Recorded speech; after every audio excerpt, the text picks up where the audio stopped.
Diwata, anong ginagawa mo dito?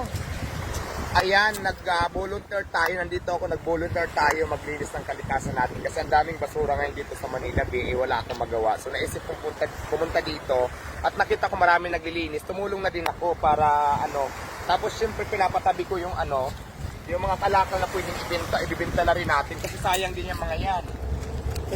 Ayan na. Salamat, Ayan. Diwata. Tara na. Ayan, takbo na. Gusto ko nga dati pag bumabagyo-bagyo kasi maraming basura na napupulot namin. Ngayon, yung ganito, 7 ton to 8 yan per kilo, binibenta namin. Ito naman 10.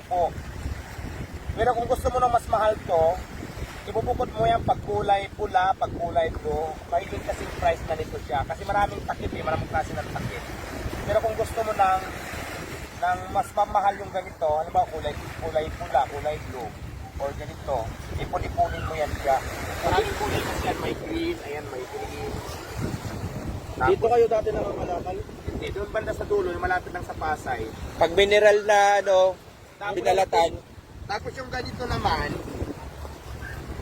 Ayan, yung mineral water. ito naman, bakit pag white yan, pag binalatan mo, ibig sabihin nilinis mo na siya, wala nang takip, ito lang yung matitira, yung kulay puti lang. Ano kilo? 10 piso.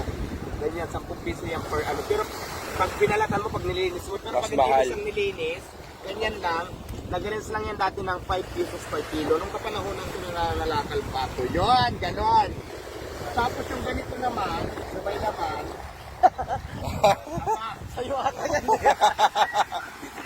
tama, suka ata yan. So,